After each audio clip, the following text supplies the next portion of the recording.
Let's take a look at a modern ultrasonic water atomizer described as a humidifier for locations where the environment is very dry. Has other uses though.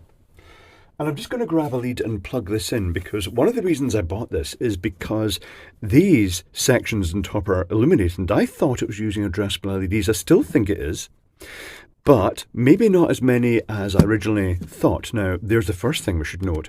When you first plug it in, it does a little self-test. I could maybe turn the lights off and this would be more visible. Let me actually try and plug this in without ramming the lead in. So it does a quick red, green, blue self-test, presumably for manufacturing tests.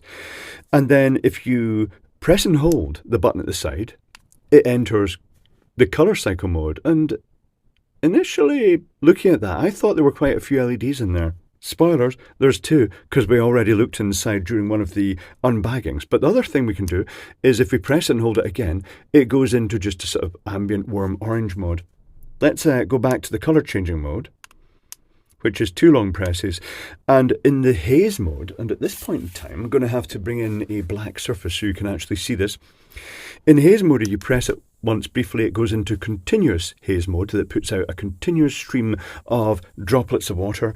If you press it again, it goes into burst mode, where every so often it will just put out a quick burst and then it will pause momentarily. And I think that's really just the best way to regulate the water output.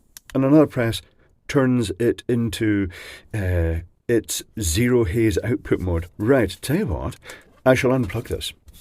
I shall actually shake all the water out of this before I continue. One moment, please. Oh, before I do that, I should explain. There's a water reservoir and a wick in here. Other things worth mentioning about the wick is that when you pull it off, there is a spring wedged up that's got a little stem up the end to make sure it stays in place. I could just put that down in there and that in there, and I'll put this out the way and give this a quick wipe, and then we can open it.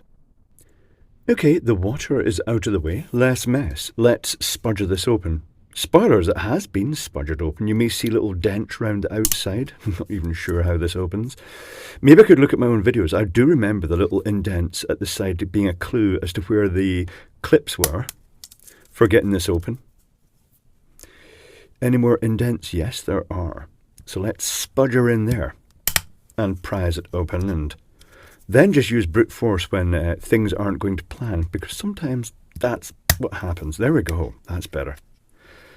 So we have the plastic base. We have very little in here. We've got this tiny circuit board, and it's going, there's a little button, to the transducer, which is usually just press fit in. It's got a little silicone ring around it. Okay, right, tell you what, let's reverse engineer the circuit board, and we'll see what circuitry there is on it. One moment, please.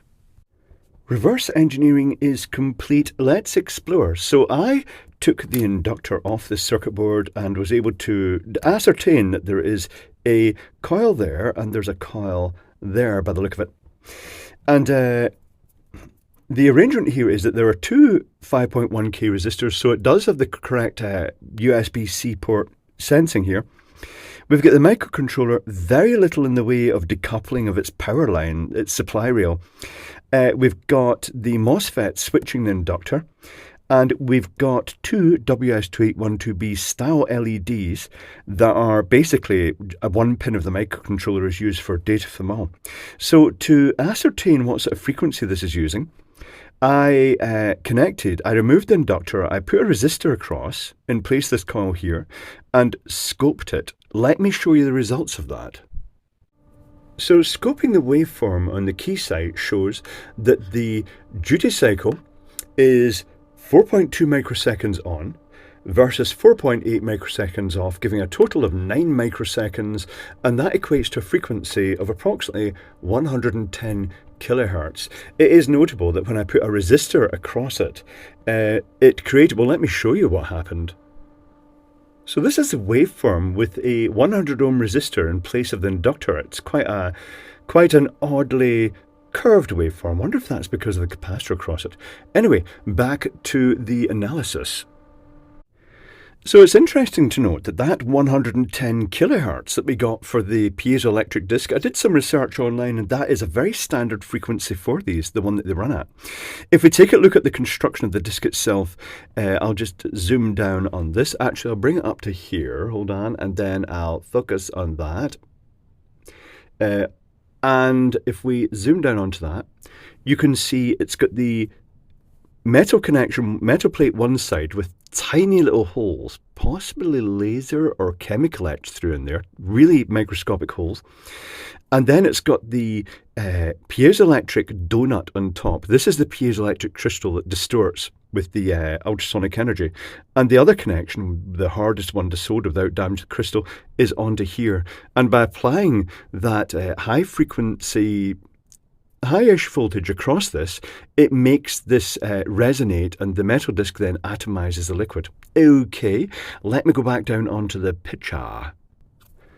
So another thing worth mentioning here, the on for 4.2 microseconds and off for 4.8 microseconds, I reckon that it's really designed to be driven with a square wave-ish, but they've just basically tweaked that, and the 4.8 microsecond off time may actually be spent doing tasks like sending data out to these. Not really sure. It's not a lot of time to send data out, but it could be that it just interrupts the cycle every so often, or uses a time base and uses interrupts maybe to send the data out at the correct speed for these. I'm not sure what it's doing there. But certainly, in normal, if you just had a bit of software that was just going to drive this from microcontroller, that 4.2 microsecond on, 4.8 microseconds off there could just be the jump of the return back to the software before it sends it back out again to do that loop. There's the microcontroller. There's very little decoupling. Normally you'd expect a resistor and then, to decouple the supply lines from up here, because this is going to be quite a noisy supply rail, but it's also feeding the WS2812B circuitry with a little decoupling capacitor across them too.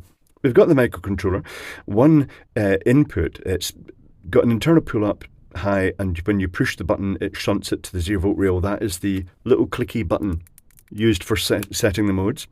We've got a 10 ohm resistor going to the gate of the MOSFET, an A2SHB, and a 10k pull-down resistor for stability. This is where many modern versions this would have a little capacitor in here, and the reason for that is that if the processor locks up, it won't potentially drive the MOSFET on all the time, which would cause failure of the circuitry.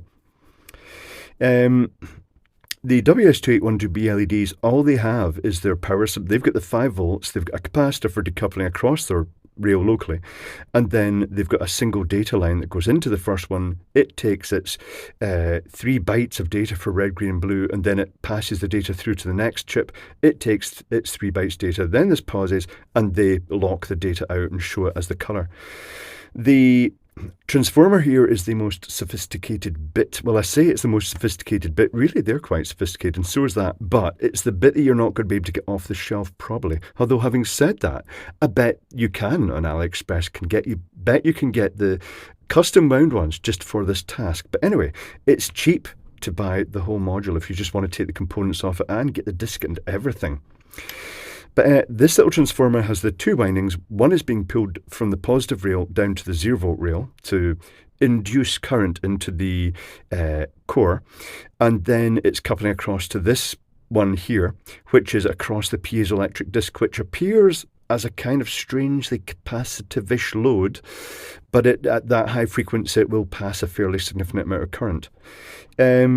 You can't operate these units with the disc disconnected because the voltage across here can shoot up quite high. It can damage the inductor potentially, and also it can cause problems with voltage spikes in the transformer in general that can damage the MOSFET. It's unusual. This one has something that other ones don't. It's got a little 10 nanofarad capacitor across that coil. That might be, I don't know if that's some resonant component with this inductive and capacitive circuit, or if it's just to clamp spikes and protect the transistor from the collapsing field spikes it might get. But that's it. I mean, it's interesting.